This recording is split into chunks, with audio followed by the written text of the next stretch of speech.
내 손을 잡고 그 오두막을 떠날 때 아버지는 말씀하셨다. 아들아, 이따 경찰이 무슨 일이 있었냐고 물어보면 납치되었다고 말해야 한다. 왜 납치되었다고 말해야 하는지 묻고 싶었다. 난 납치된 게 아니라고 생각하는데 말이다. 그러나 입을 채 열기도 전 아버지는 단호하게 말씀하셨다. 넌 아직 어려. 아버지의 말을 들어야지. 그렇다. 난 세상에 대해 모르는 게 너무나도 많다. 하지만 아버지는 모든 걸 알고 계시니까 아버지 말을 잘 들어야 한다라고 늘 말씀하셨다. 내 방문은 언제든 열릴 수 있었다. 난 아버지의 말을 잘 들어야 하니까 10시 이후로는 TV를 볼 수 없었다. 내 책가방도 언제든지 열릴 수 있었다. 아버지 말을 잘 들어야 하기 때문에 초콜릿을 학교에 가져갈 수 없었다. 내 물건은 더더욱 언제든지 가져갈 수 있었다. 아버지는 세상의 이치를 알고 계시기 때문에 모든 물건이 필요한 곳에 쓰일 수 있게 하셨다. 아버지에게 어린 시절은 없을 거라고 자주 생각했었다. 아이들은 모르는 것 투성인데 아버지는 똑똑하고 훌륭하시기 때문에 전지전능한 신인 것 같았다. 아니다. 신도 죄를 짊어지고 있었지. 그렇다면 신보다 대단한 분이신 게 틀림없다. 메마른 나뭇가지를 두고서도 아버지는 내가 전혀 이해하고 활용할 수 없는 교묘한 말씀을 하고는 했다. 아버지와 나 사이에는 하늘과 땅만큼의 차이가 있었다. 그 차이는 절망스러울 정도로 컸다. 그래서 당연하게도 나는 아버지가 말하는 그 세상의 규칙을 한순간도 의심한 적이 없었다. 내가 유일하게 싫어하는 것도 있었다. 바로 늘 나에게 하시는 내 말 들어라는 말씀 말이다. 아버지가 이 말을 하실 때면 내 눈앞에는 작은 날파리 한 마리가 날아다녔다. 그것은 내 입을 비틀어 열어 그 속으로 날아들어갔다. 나는 그것을 씹어 삼켜야만 그 윙윙거리는 소리를 없앨 수 있었다. 그 구역질 나는 느낌을 다른 사람은 상상도 하지 못할 것이고 볼 수도 없을 것이다. 봐, 저기 또 한 마리가 날아온다. 다른 문제라도 있니? 아버지의 물음에 없어요 라고 말하고 싶었지만 그날은 모든 것이 조금 이상했다. 그날 날갯짓이 유난히 둔했던 날파리를 나는 내 입이 비틀어 열리기 전에 손으로 잡을 수 있었다. 그리고 나는 고개를 들어 아버지에게 말했다. 하지만 그 아저씨는 그저 문 앞에 서 있는 저를 데리러 오는 사람이 없는 것을 보시고 절 초대해 주신 거예요. 그리고 제게 사과 한 알도 주셨어요. 우리 아들 많이 놀랐겠구나 라고 하며 내 머리를 쓰다듬어 주시는 아버지의 손길은 서늘했다. 그는 내가 마치 정해진 시간에 새끼 밥만 주면 되는 애완동물이 된 것 같은 기분이 드는 이 애정 표현을 전혀 좋아하지 않는다는 것을 알지 못했다. 아버지는 그게 납치라며 그 아저씨는 정신병 환자라고 했다. 나는 날파리를 삼켰던 것처럼 아버지의 말을 삼키려 애썼다. 내가 아는 납치는 그런 게 아니었다. 납치는 흉악하게 생긴 못된 사람이 총이나 칼을 들고 아버지에게 전화해서 내 몸값을 요구하며 돈을 갈취하는 그런 행위였다. 하지만 그날 그런 일들은 일어나지 않았다. 사실 나는 오두막에서 그 아저씨와 1시간 정도 조용히 머물렀을 뿐이었고, 그는 배고프다는 나의 말에 사과 하나를 건넸을 뿐이다. 난 이 사실을 아버지께 알려야 했다. 아버지는 내가 가장 사랑하는 사람이기 때문이다. 난 고개를 저으며 그 아저씨에게 나쁜 사람의 냄새가 나지 않았다고 말했다. 여기까지 말하자 나도 모르게 미소가 지어졌다. 처음으로 아버지를 통해서가 아닌 내가 직접 세상으로부터 진실과 이치를 알아냈다. 나는 이 사실을 아버지께 알려드리고 싶었다. 얼마 전 학교에서 지갑 도난 사건이 발생했었다. 가방을 싸고 있는 친구들 사이에서 남학생 한 명이 누군가가 자신의 지갑을 훔쳐갔다며 책상을 뒤엎었다. 그는 분명히 교문 앞을 떠도는 개들이 자신의 지갑을 먹었을 거라고 억지를 부리며 그것들의 배를 갈라버리겠다고 했다. 그 순간 나는 이상한 냄새를 맡았다. 책이나 상상 속에서나 보던 나쁜 사람이라는 단어가 내 앞에 튀어나온 것 같았다. 나는 아직 겨우 9살이었지만 여전히 그 장면을 똑똑히 기억하고 있었다. 아버지는 조금 놀라며 내 눈을 바라보셨다. 그때 나는 갑자기 깨달았다. 내가 그의 말에 의문을 제기한 게 처음이었던 것 같았다. 하지만 그는 금세 미소를 지었고 얼굴에 주름살을 폈다. 그는 내 앞에 쪼그려 앉아 나의 눈높이에 맞춰주며 물어보았다. 아들, 그럼 아빠한테서 나는 냄새도 맡았니? 나는 갑자기 화가 났다. 지금껏 살면서 얻은 가장 큰 깨달음을 아버지와 공유하고 싶었고, 내가 한 뼘 더 성장했음을 보여주고 싶었지만 돌아오는 것은 웃음거리를 보는 것과 같은 물음뿐이었다. 왜 어린아이의 말에는 진지하게 귀를 기울이지 못하는지, 진부한 말이 어른들 입에서 거쳐나오면 삶 자체로 여겨지는지 도통 이해할 수 없었다. 내 분노는 드디어 아버지의 관심을 받았다. 아버지는 근엄한 표정으로 나를 바라보셨다. 바로 내가 가장 낯설어하는 표정이었다. 그 아저씨는 정신병 환자이기 때문에 나쁘다라는 단어만으로는 형용할 수 없으며, 다만 이제 병원에서 치료받고 있으니 괜찮다고 했다. 그 너무나도 심오하게 느껴진 말에 나는 언어 표현 능력을 완전히 잃어버렸다. 정신병이란 무엇일까? 나쁘다는 것도 정상과 비정상의 차이가 있는 걸까? 그렇다면 어떤 게 정상이고 어떤 게 비정상적인 걸까? 그 아저씨는 내가 본 다른 사람들과 다르지 않았다. 아저씨가 정말 정신병 환자라면 우리도 마찬가지인 걸까? 아니다. 분명 무언가가 잘못된 게 틀림없다. 그 아저씨가 어떻게 나쁜 사람일 수가 있지? 하지만 아버지는 날 속일 리가 없다. 나는 당황스러워하며 고개를 들었고, 그런 내 표정에 아버지는 꽤나 만족스러운 모양이었다.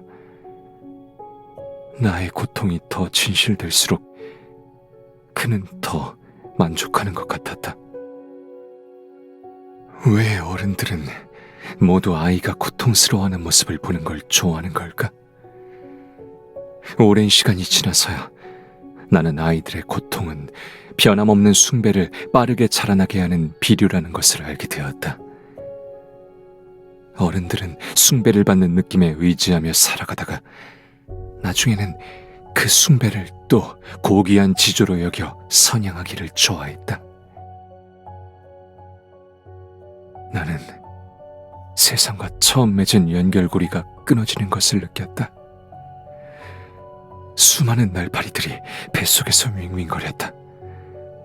나는 마음속 깊은 곳의 의문과 충격을 견뎌내며 스스로에게 말했다. 틀린 사람은 나였구나. 아버지는 이번에도 옳았다. 입안에 남은 사과의 맛이 쉬어지며 쓰고 느끼해졌다. 나는 그 맛을 억지로 삼켜버리고 싶었다. 하지만 그것은 위 속으로 떨어지며 그곳을 씁쓸하게 물들였다.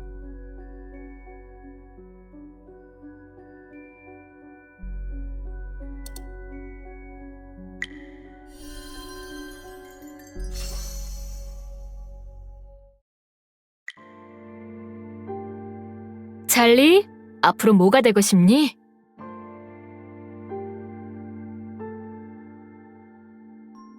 당연히 가업을 입겠죠.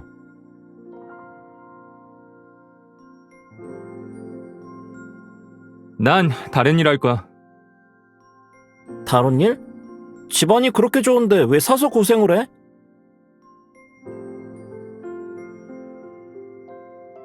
그럼 말해봐. 뭐 할 건데?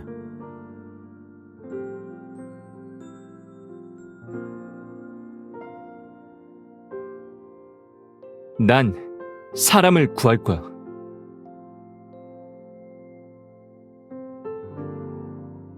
사람을 구해? 세상이 이렇게 평화로운데 네가 구할 사람이 있긴 하겠어?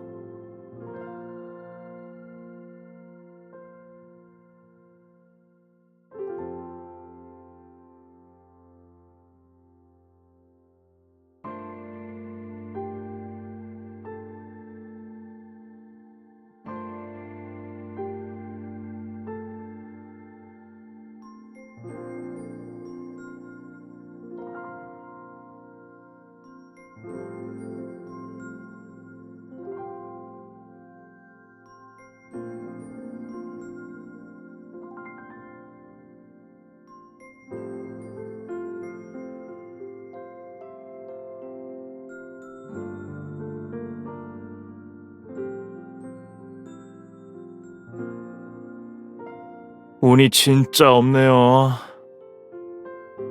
전에 저도 가본 적이 있는데 그 비오라는 영감은 성격도 너무 나쁜 데다가 제정신이 아니에요. 그냥 할 수 있는 데까지 해봐요. 혼자 사는 분인가요? 네. 예전에 딸과 함께 살았는데 딸이 죽으면서 미쳐버렸다고 하더라고요. 말을 자꾸 뒤죽박죽 하는데 뭘 해도 철거에 동의하지 않고 무슨 증거 보존을 해야 한다고 이런 소리나 하고요.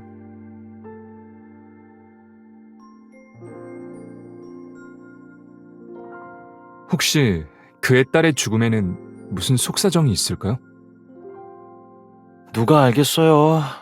다들 이렇게 말하더라고요. 일단 거기부터 가보고 싶네요. 역시 젊은이답게 의욕이 넘치네요. 그럼 행운을 빌 수밖에요.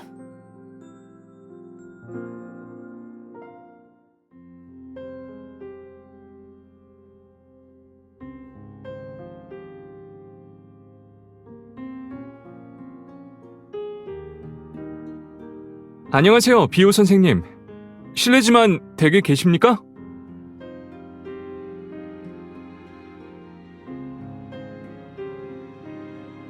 누구야? 뭘 하려는 거지?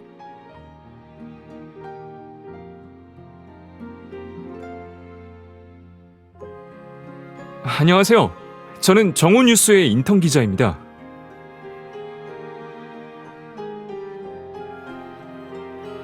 저리 가! 난 인터뷰 같은 거 안 해! 이 건설사의 앞잡이들!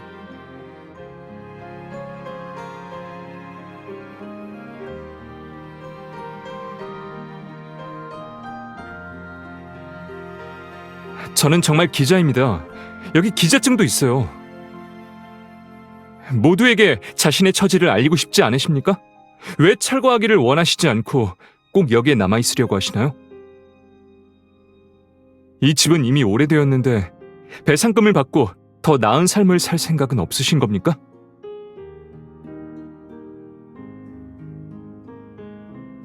난 절대 떠나지 않을 거야. 난 증거를 남겨야 해. 할리가 이렇게 눈을 감게 둘 수 없다고. 무능한 건설사놈들이 계속 남을 해치게 두지 않을 거란 말이다. 이 집을 밀어버리고 싶다면 내 시체를 밟고 가라.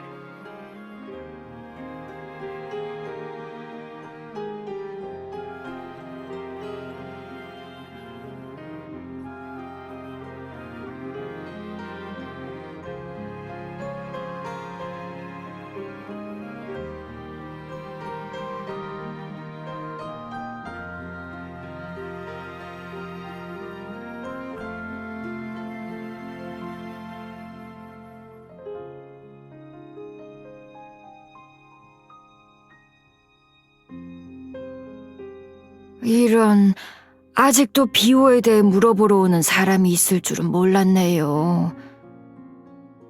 그 집은 비호의 딸 할리가 열심히 돈을 벌어서 산 겁니다. 그때 우리는 함께 앉아서 이야기를 자주 나누었는데 그는 기쁘단 듯이 항상 자랑했지요. 하지만 듣기로는 할리 씨는 이미 돌아가셨다면서요. 맞아요. 불쌍한 비호, 불쌍한 할리. 우리가 이사온 이듬해 비호의 집 2층 천장이 무너져 할리를 삼켰어요.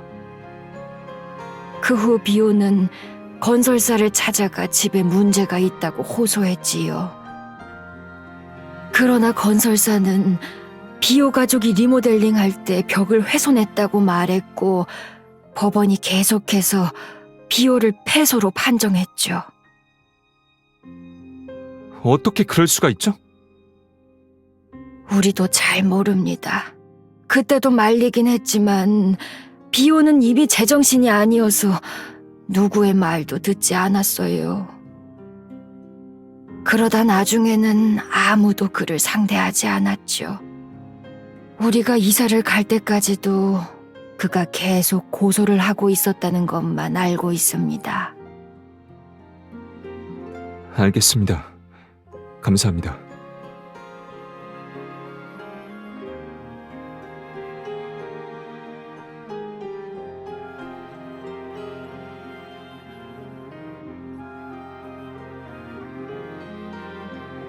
이리 가! 내 집 더럽히지 마!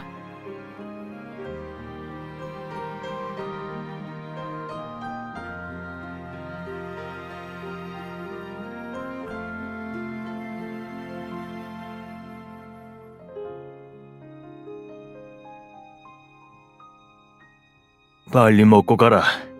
이 공사하는 사람들이 보면 맞아 죽을 게다.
비호 선생님, 저는 이 일을 조사하고 있습니다.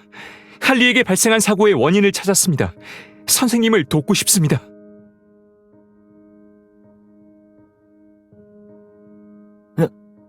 날 도와주겠다고?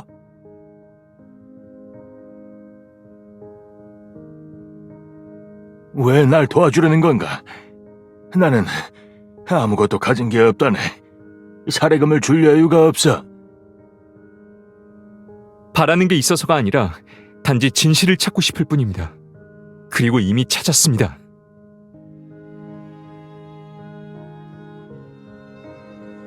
요 며칠 이 근방을 개발하는 건설사와 주지사 비서가 아주 가깝게 다니고 있는 것으로 확인되었습니다. 분명 뒤에 속사정이 있을 겁니다.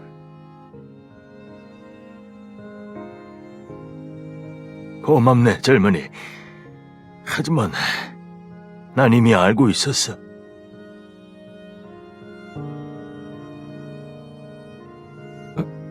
네?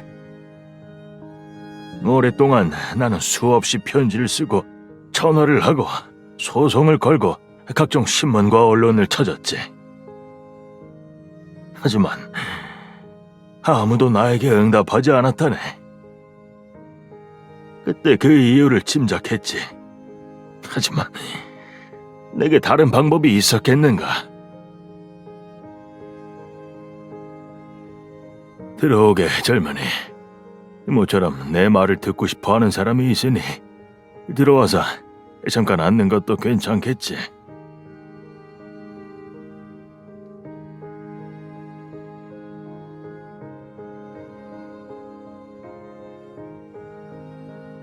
함께 이 집에 손님이 온 지 오래됐군.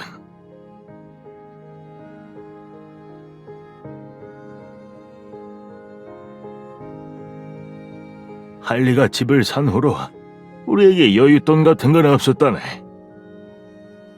그래서 그냥 간단하게 인테리어를 하고 들어왔지. 차츰 벽에 미세한 균열이 생겼고 2층 바닥이 약간 기울어진 것을 발견했어. 그래서 건설사를 찾아갔는데 그들은 이건 아주 일반적인 현상이라고 했지. 우리도 잘 모르니까 그들의 말을 철석같이 믿었어. 그 뒤로는 자네도 알다시피 불쌍한 할리가 저녁을 준비하던 중에 집이 무너져 내렸지.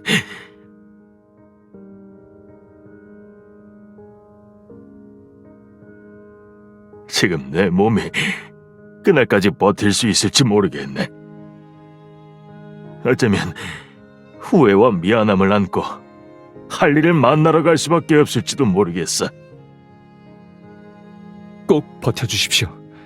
제가 이 사건의 진실을 보도하고 선생님 가족의 억울함을 알리겠습니다. 고맙네. 고마워. 나는 12년 동안 거의 모든 방법을 써봤다네. 하지만 그 어떤 기자도 이 일에 대해 보도한 적이 없었어. 그럼 제가 해드릴게요. 최선을 다해 진실을 밝히겠습니다.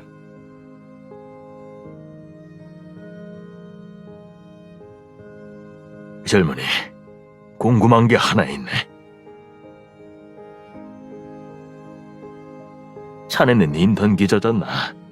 이 일을 쫓는 것은 자네의 본업이 아니지. 이로 인해 자네한테 더 많은 문제가 일어날 수도 있어. 왜 나를 돕는 건가? 나는 이미 가진 것이 하나도 없고 아무도 나 같은 미친 늙은이를 신경 쓰지 않았는데.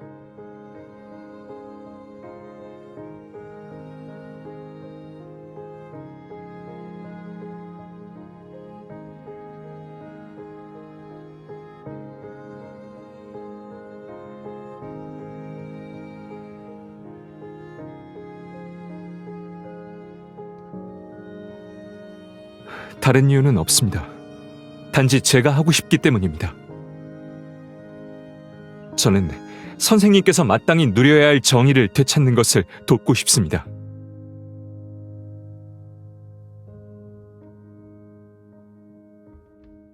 어쨌든 고맙네, 젊은이.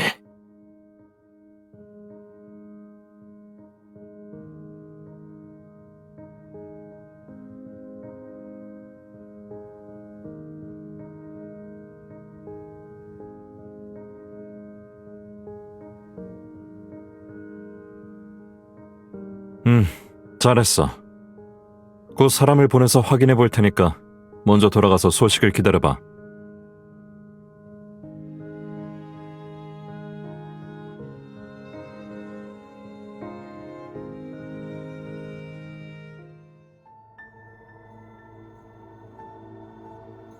아, 이쪽이 차 도련님이시겠죠? 듣자하니 방송국에서 인턴을 하는 유망주라고요.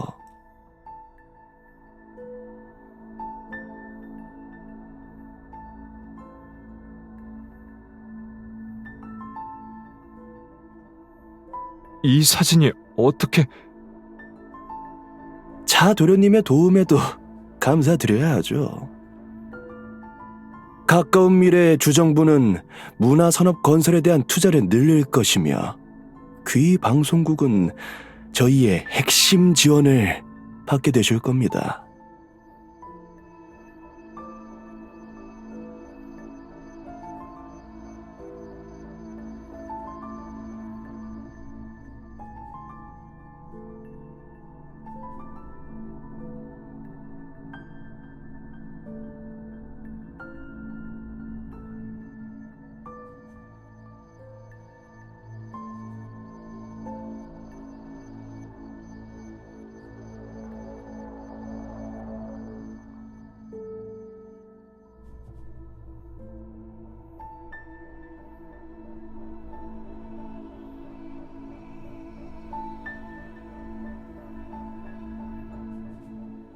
들어오세요. 그 사진을 주지사 비서에게 넘긴 건 당신입니까? 무슨 사진?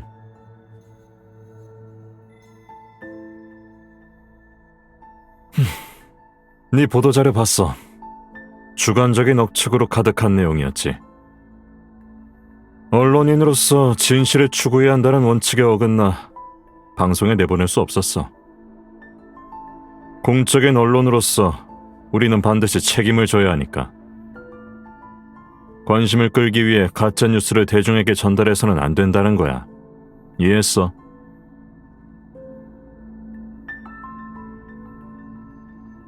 이해가 안 됩니다. 당신에게 언론인의 자격이 없다는 것만 알겠군요.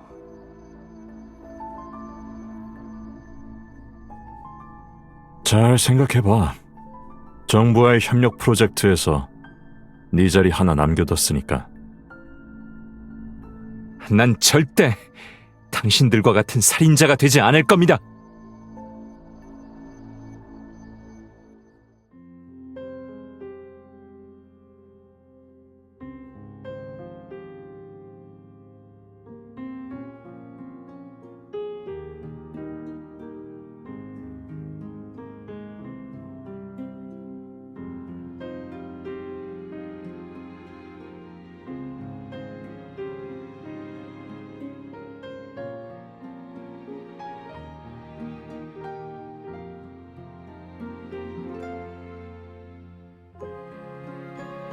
안 돼!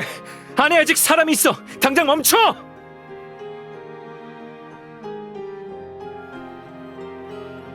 안에 아무도 없어요. 그 노인은 이미 죽었거든요. 그럴 리가 없어요! 아직 진실도 밝혀지지 않았는데!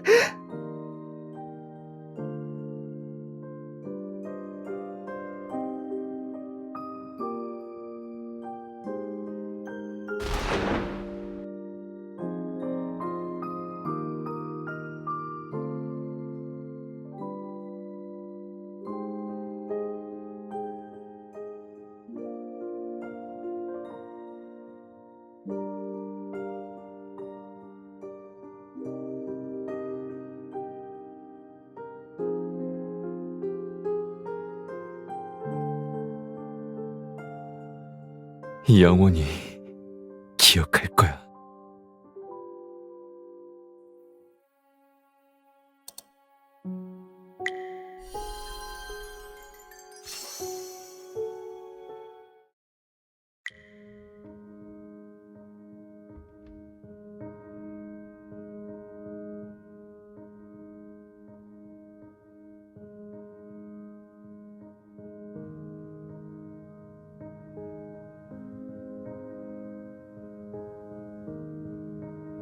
완전 럭키예요.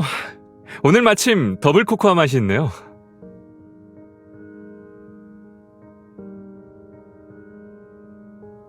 이런 건 애들이나 좋아하는 거지. 그건 편견이에요. 못 믿겠으면 한 입 드셔보세요. 진짜 맛있다니까요. 됐어. 너무 차가워서 내 이가 바로 항의할걸? 이가 아프다는 말은 한참 전부터 하지 않으셨어요? 설마 아직도 치과에 안 가셨어요? 시간이 어딨냐. 브루스는 신혼여행 중이고 비비안은 진급시험 준비 중인데. 너희 자원봉사자를 제외하면 지금 6명만 교대로 근무하고 있다고. 나마저 휴가를 내면 그 사이에 무슨 일이 생겼을 때 남은 녀석들이 대처할 수 있겠어? 임무는 항상 계획을 앞서 나간단 말이야.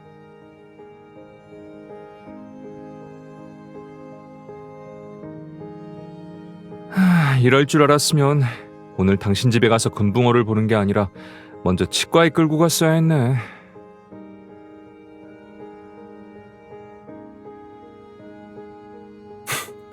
내일 퇴근할 때 아무 일 없으면 꼭 치과에 갈게. 됐지? 꼭 기억해두세요. 또 이가 아프다고 하면 바로 당신 집 금붕어 훔쳐올 거예요.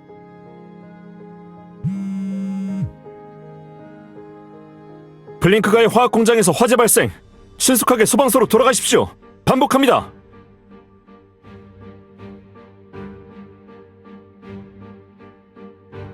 넌 자원봉사자니까 이런 돌발 상황에는 강제 참가를 요구하지 않아. 일단 돌아가 봐. 알겠어요. 조심하세요. 괜찮을 거야. 다음에 기회가 되면 또 우리 집으로 금붕어 보러 와.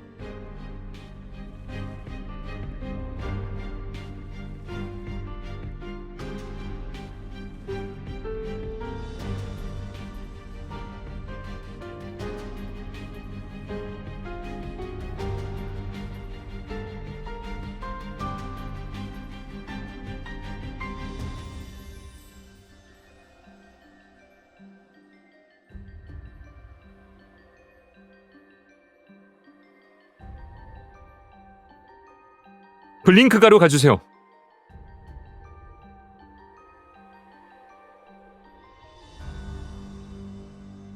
이런... 여기서 내리겠습니다.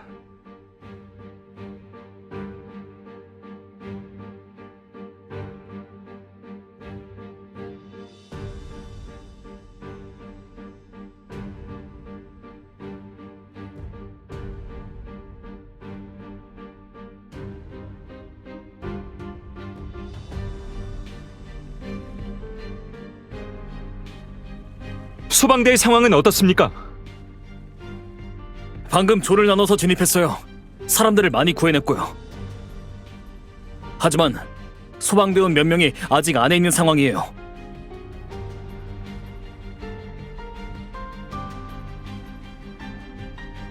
아내가 아직 안에 있어. 얼른 구하러 가지 않고 뭐해? 아내는 홀몸이 아니라고.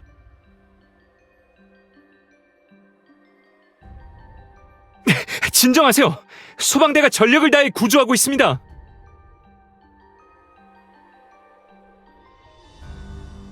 마크는 어딨죠? 1호동으로 들어갔는데 아직 나오지 않았어요. 얼마나 됐죠? 1시간은 넘었어요. 너무 오래됐어요. 안에 무슨 일이 생겼을 수도 있어요. 구조 작업에 참가를 요청합니다.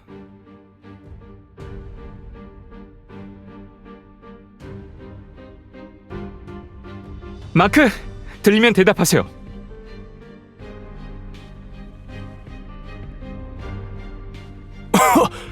여기는 마크.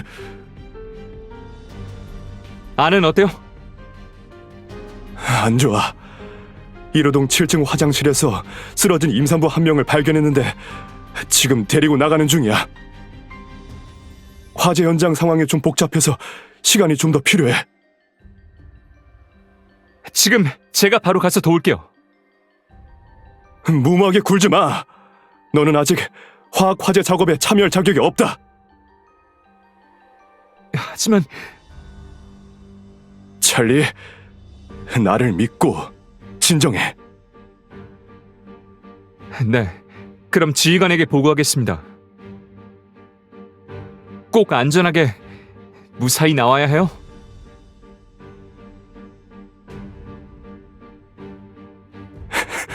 당연하지. 피해자 데리고 무사히 나갈게.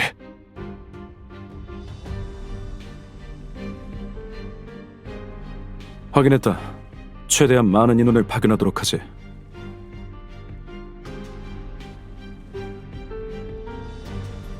불길이 이미 창고 구역으로 번졌습니다. 안에 보관되어 있는 화학물질이 연소하면 다량의 유해가스가 발생하기 때문에 가능한 빨리 화재를 진압해야 합니다. 창고에 물과 만나면 반응하는 화학물질이 있습니까? 아니요. 저희는 완전히 규정에 따라 생산하고 보관하고 있기 때문에 그런 화학 물질은 없습니다. 당신의 대답에 책임질 수 있나요? 네.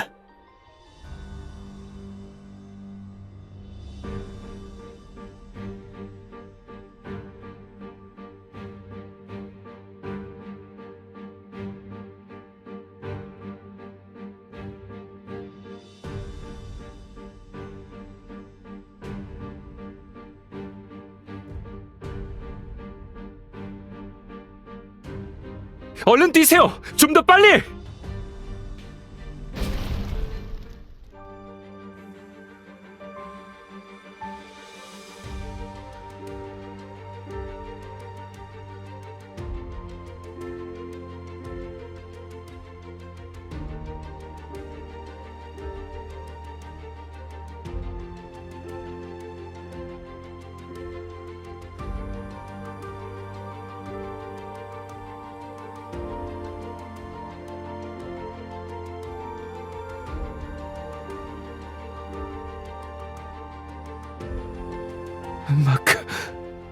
마크가 아직 안에 있어.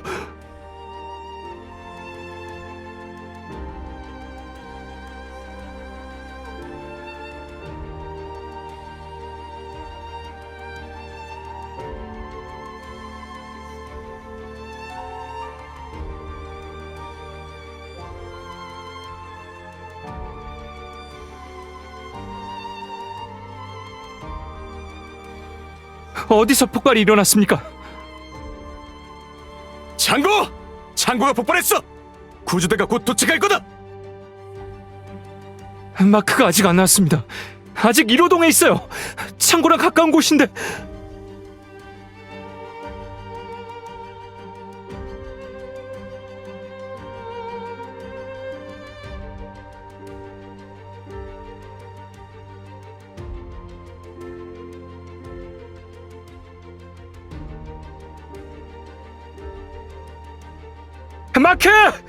마크!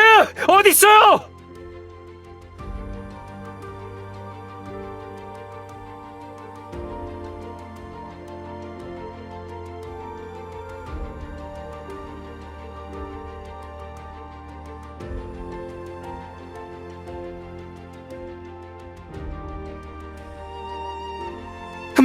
마크! 여기 있습니다. 찾았어요. 지원바람!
이 재난은 모두 소방관들이 일으킨 것입니다. 확인도 하지 않고 섣불리 물로 불을 끄지 않았더라면 창고가 폭발할 일은 없었겠죠.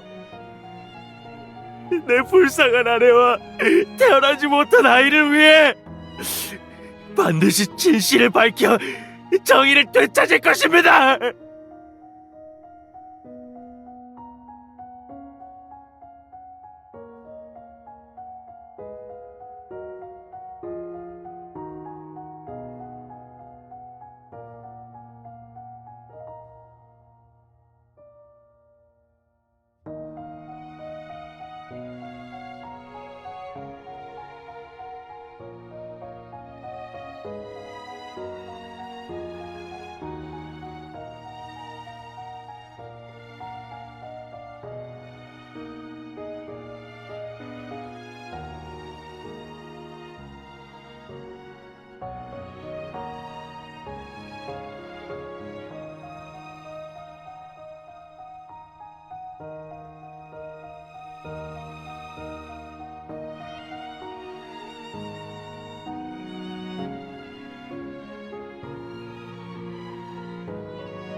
그건 제 개인적인 부주의였지 공장과는 무관합니다.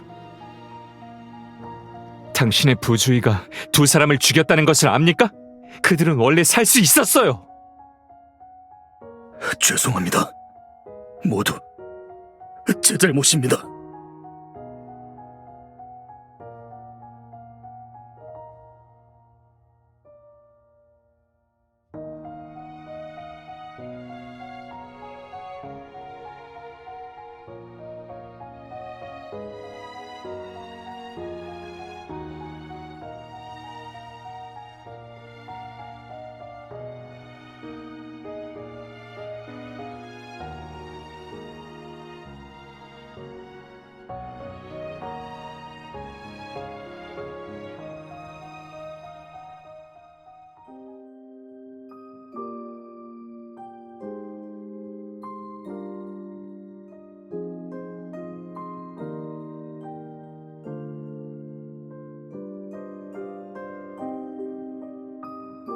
당신은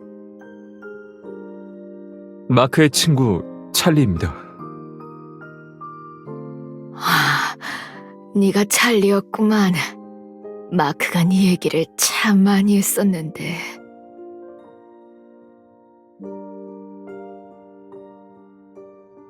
너를 정말 정직하고 용감한 후배라 했는데 지금 보니 역시 그렇구나. 마크는 네가 오래 버티지 못할 거라고 생각했는데 넌 오히려 젊은이에 대한 그의 편견을 깨버렸다고도 했지. 하지만 마크는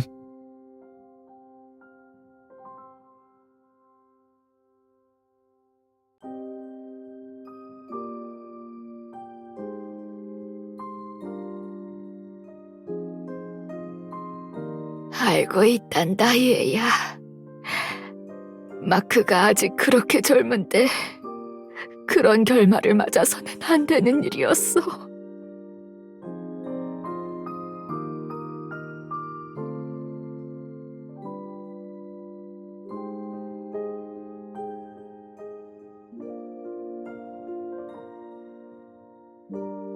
찰리, 착한 애야.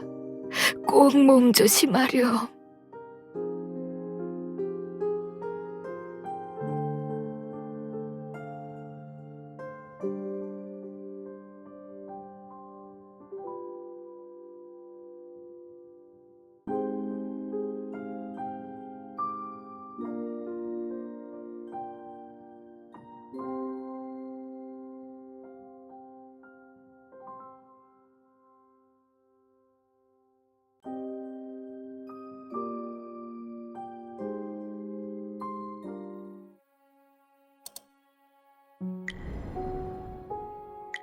19살이 되던 해, 나는 내 인생이 모두 새빨간 거짓말이었다는 걸 깨달았다.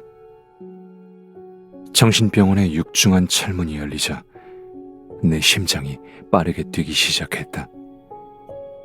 인정하긴 싫지만 나는 분명 두려워하고 있었다. 하지만 난 두려워해서는 안 된다. 나는 의사가 될 거니까. 그들이 가장 신뢰하는 사람이어야 하니까.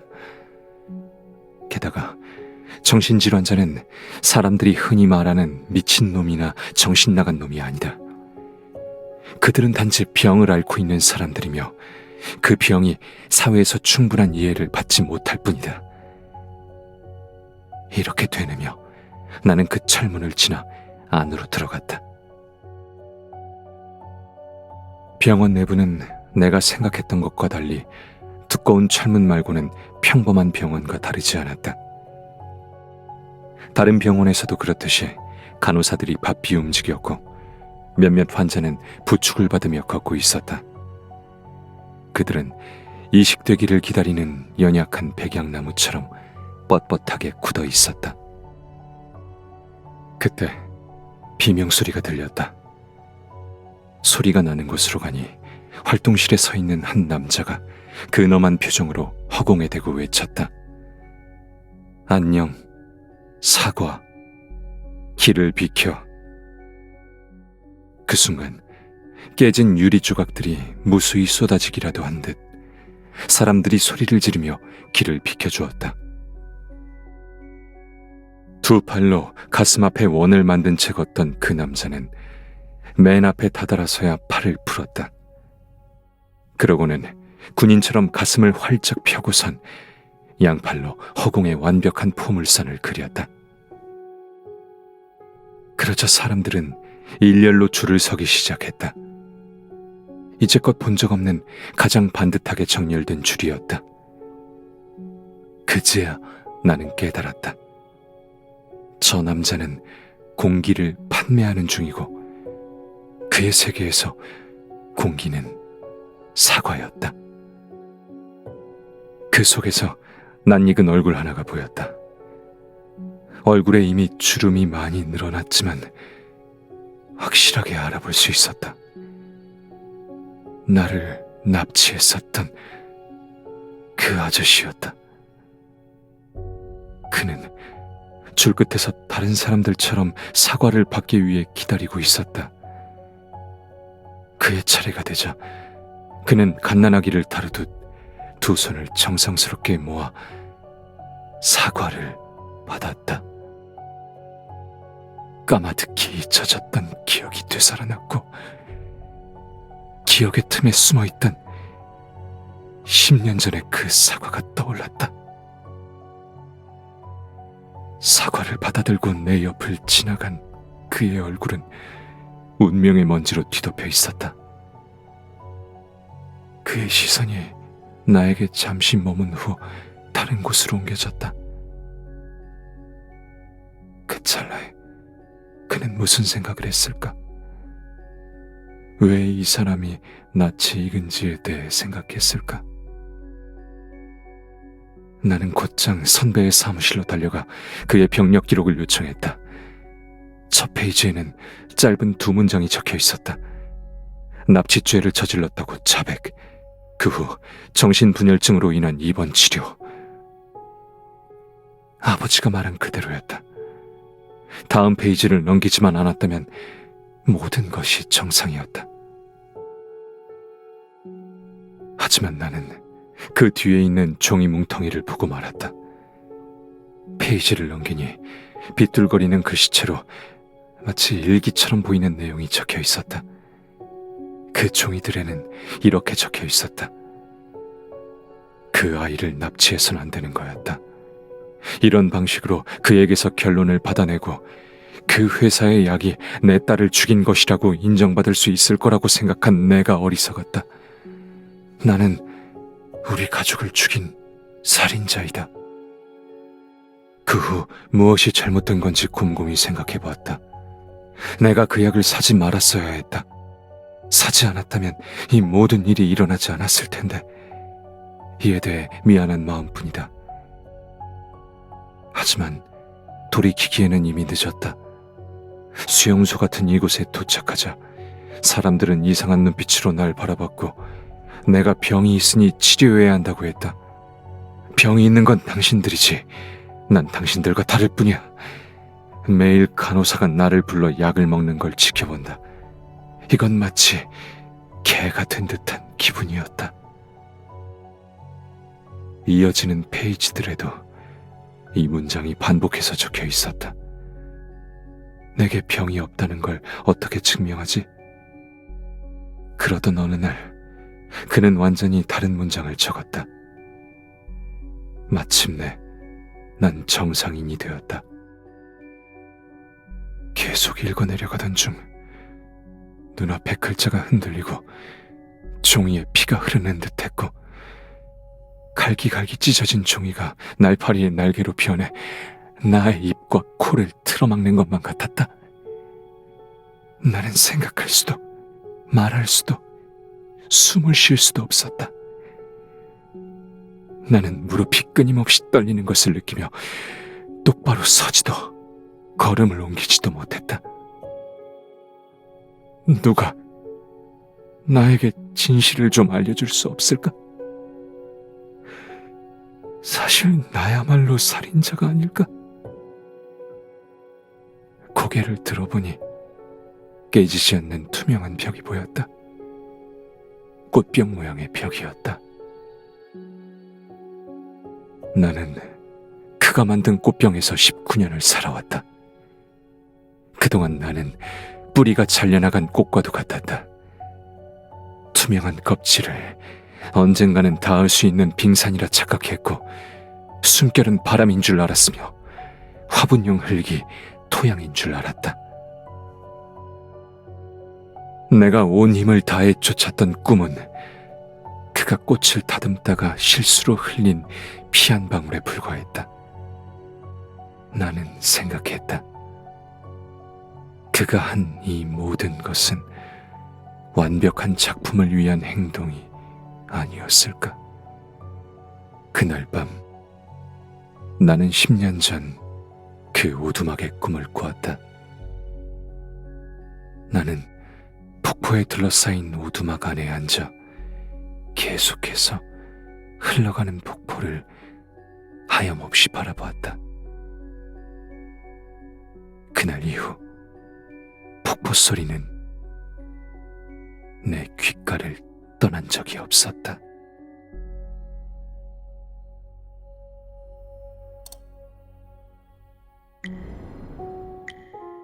도련님, 오셨습니까? 오늘 닥터 알렌이 어떤 조언을 했었나요? 별말 없었어요. 우선 좀 쉬러 갈게요. 저녁 식사 때 부를 필요는 없고요. 정신과 의사에게 진찰을 받는 게 정말 효과가 있는 건가? 누구세요? 도련님, 린다가 도련님이 제일 좋아하시는 쿠키를 만들어 왔어요. 그리고 초코 우유하고. 길 아저씨, 신경 쓰지 않으셔도 돼요. 오늘은 도저히 못 먹겠어요. 그래도 뭘 좀 드셔야죠. 저희 모두 걱정하고 있습니다. 맹세코 정말 별일 없어요. 그냥 좀 혼자 조용히 있고 싶어서 그래요. 그럼 방문 앞에 두겠습니다. 드시고 싶을 때 드세요. 도련님, 건강 챙기세요. 날 그 정도로 신경 쓸 필요가 뭐가 있다고. 밥 한 끼 덜 먹는 건 건강을 해치진 않아. 하지만 이 세상에는 수많은 사람들이 밥 한 끼도 먹지 못하고 있어. 그 사람들은 울음소리조차 아무에게도 들리지 못해. 금붕어야, 잘 지내고 있었어? 금붕어는 기억력이 3초라던데 넌 정말 행복하겠구나. 넌 이미 마크를 잊어버렸겠지? 그가 너를 키우기 시작했을 때 얼마나 허둥지둥했었는지 넌 아마 전혀 기억하고 있지 않을 거야. 나도 너처럼 모든 걸 다 잊어버리고 싶어. 비올. 마크의 죽음도, 나 때문에 정신병원에 보내진 그 사람도, 그리고 어머니가 돌아가셨을 때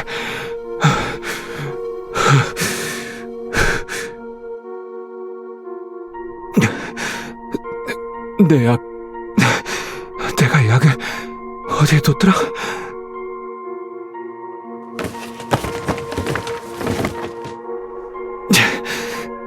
머리가 왜 아직도 이렇게 아픈 거지?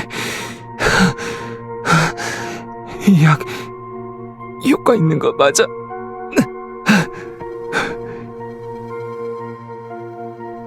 그 사람들 말이 맞을지도 몰라.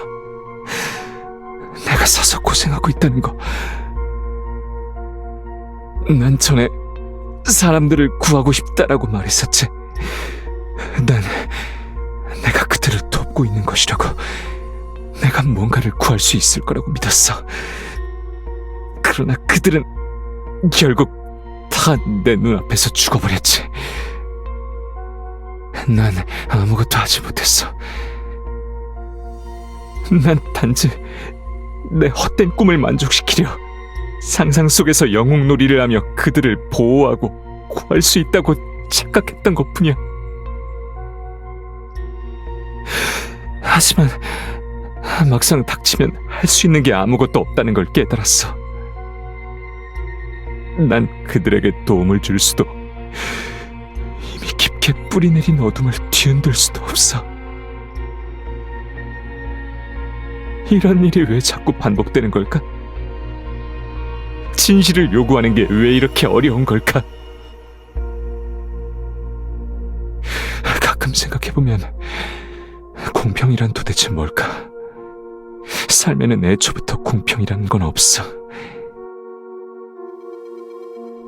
대부분의 사람은 자유의지를 갖고 있는 개미에 불과해. 그럼 난 대체 뭐지? 나는 좋은 사람일까? 나쁜 사람일까? 그 기억들을 완전히 잊어야 이렇게까지 고통스럽지 않을까? 지금의 나는 정말 살아있는 걸까? 전에 책에서 어떤 방법을 봤던 것 같아.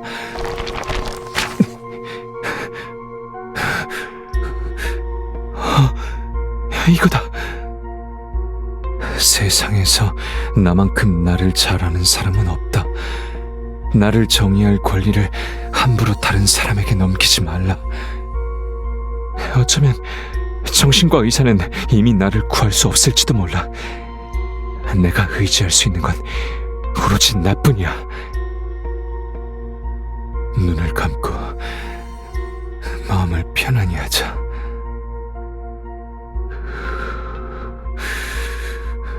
나는 누구다? 나는 차이수다. 내가 선택한 길은 틀리지 않았어. 나는 오라. 나는 조금도 힘들지 않아. 아주 행복해. 난 두렵지 않아. 나는 여전히 사람들을 구할 수 있고 더 많은 사람들을 도와줄 수 있어. 맞아. 나는 할 수 있어. 안 돼. 전혀 믿을 수가 없어. 이건 완전히 자기 기만이야. 모르는 척한다고 해서 정말 모르는 게 아니잖아. 도대체 어떻게 해야 할까? 몇 번 더 시도해보면 할 수 있을까?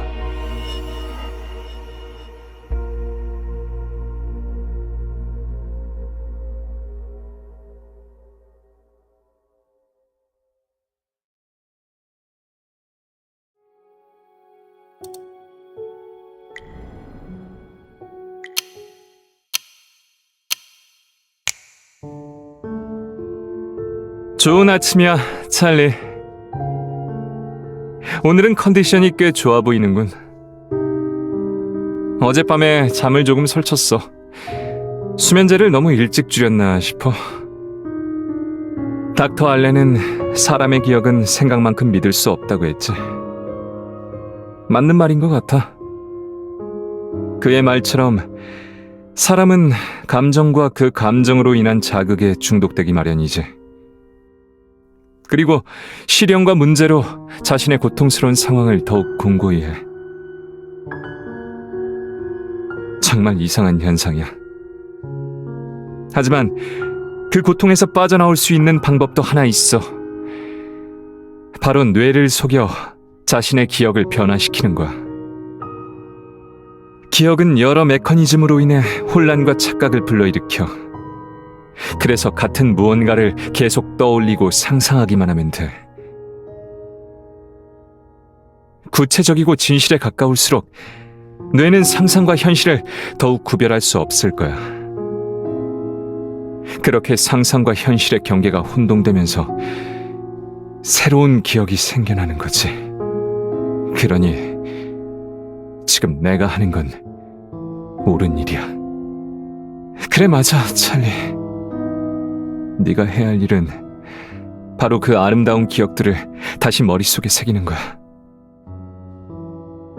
넌 과거의 일부를 도려낼 수 있어. 더 이상 곤경에 끌려다니지 않아도 돼.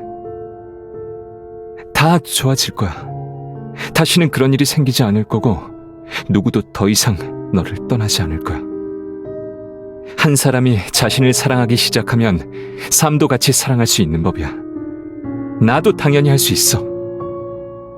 나도 행복한 사람처럼 살 수 있고 내 꿈을 계속 좇을 수 있어.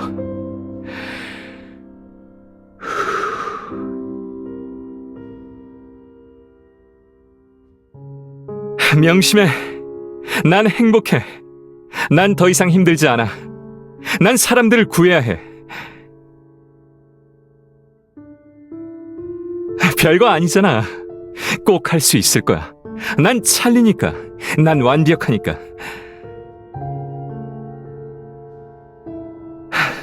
좋아.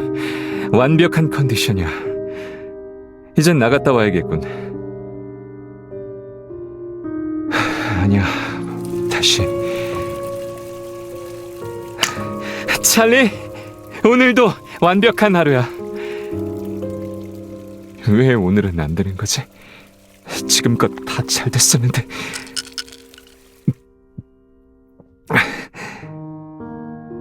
다시. 찰리, 좋은 기억들을 떠올려봐. 아직도 많은 것을 간직하고 있다고 스스로에게 말해봐. 난 찰리야. 평생 다 쓸 수 없을 정도로 많은 돈과 세상에서 가장 행복한 가정을 가지고 있어. 내 어머니는 엄청 부드러운 분이야. 단 것을 많이 먹으면 충치가 생긴다고 하시면서도 늘 나에게 초콜릿 아이스크림 콘을 사주셨고, 또 학교 선생님이 오늘 좋은 지적을 했다고 하시면서도 학교로 찾아가서 다음부터는 조금 부드럽게 말을 해달라 하시던 분이었지.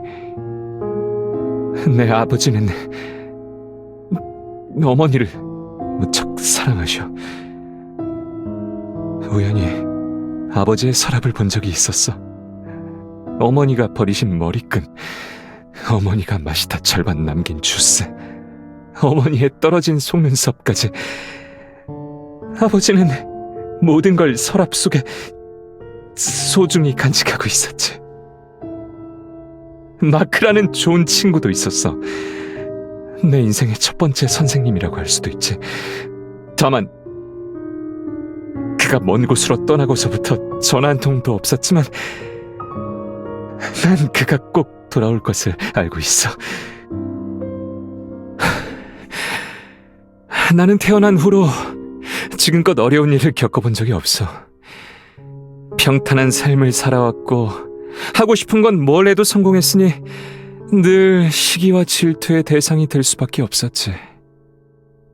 세상이 이렇게 완벽한 나를 필요로 하고 있는데 이것도 어쩔 수 없잖아.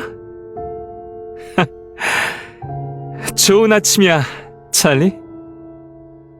오늘 컨디션이 무척 좋아 보이는걸? 오늘은 아침부터 기분이 굉장히 좋았어. 어젯밤에 모처럼 꿈도 꾸지 않았고 푹 잤어. 아마도 이 좋은 소식 때문인지도 모르지. 지난 학기 성적은 예상대로 전교 1등이었어. 식은 죽 먹기였지만 나 스스로가 꽤 자랑스러운걸? 선생님도 완벽한 내 답안에 감탄을 금치 못하셨겠지. 그만큼 높은 지능을 가진 나라서 말이야. 때론 칭찬을 너무 많이 들어서 머리가 어지러울 정도라니까. 하하하, 찰리. 넌 정말 완벽해. 넌 완벽해. 넌 무엇이든 해낼 수 있어. 네가 하는 건 옳은 일이야. 지금 넌 이미 해냈어.